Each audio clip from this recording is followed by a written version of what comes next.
শুরুটা করেছিলেন বারাসাতের বিজেপি প্রার্থী স্বপন মজুমদার। অবশেষে কাউন্টার অ্যাটাক করলেন বারাসাত লোকসভা কেন্দ্রের তৃণমূল প্রার্থী ও 3 বারের সাংসদ কাকলি ঘোষ দস্তিদার। দুর্নীতির প্রশ্নে তৃণমূলকে বিদ্ধে গিয়ে সরাসরি কাকলি ঘোষ দস্তিদারকে আক্রমণ করেছিলেন বিজেপি প্রার্থী। একাধিক জায়গায় তার মন্তব্য বিতর্কের জন্ম দিয়েছিল।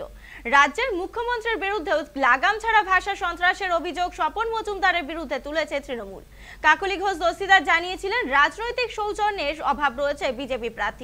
সোমবার বিকেলে মধ্যম গ্রামে সাংবাদিকদের প্রশ্নের উত্তরে এবার তিনি মুখ খুললেন। রীতিমতো ক্ষুব্ধ হয়ে নাম না করে স্বপন মজুমদারকে কাউন্টার অ্যাটাক করলেন কাকলি ঘোষ দস্তিদার। কাকলি ঘোষ দস্তিদার মনে করছেন তার প্রতিদ্বন্দ্বী বিজেপি প্রার্থী দু কান কাটা। তার প্রতিদ্বন্দ্বীর সম্পর্কে মাদক পাচারের দায়ে জেল খাটার কথা উল্লেখ করতেও ভোলেননি কাকলি ঘোষ দস্তিদার। উনি সড়ক কোন মুখে হচ্ছেন জানি না, আসলে এক কান কাটা হলে তবু একরকম হয়, দুই কান কাটাদের তো লজ্জা থাকে না।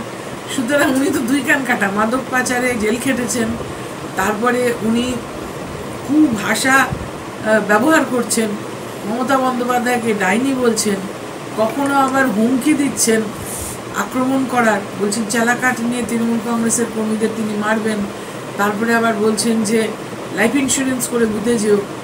এই ধরনের একজন অসামাজিক ব্যক্তিত্ব রাজনীতিতে এসে আবার নির্বাচনী সংসদীয় রাজনীতিতে জায়গা পাওয়া, নির্বাচনী ক্ষেত্রে প্রতিদ্বন্দ্বিতা করা, এগুলো সবই কিন্তু সংবিধানকে অপমান করা বলে আমি মনে করি।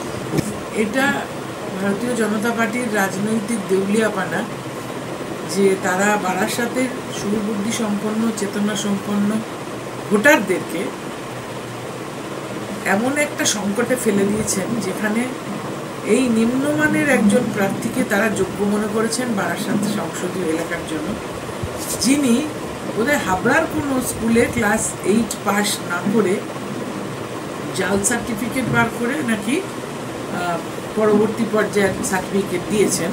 এটা ওনাদেরই কর্মকর্তারা জমা দিয়েছে বলে আমি শুনেছি। বারাসাতের মানুষ শিক্ষিত মানুষ, সংসদীয় এলাকায় বহু উচ্চশিক্ষিত মানুষ রয়েছেন, পরিবার রয়েছেন। আমি মনে করছি এটা তাদের প্রতি অন্যায় এবং তাদেরকে অপমান করা।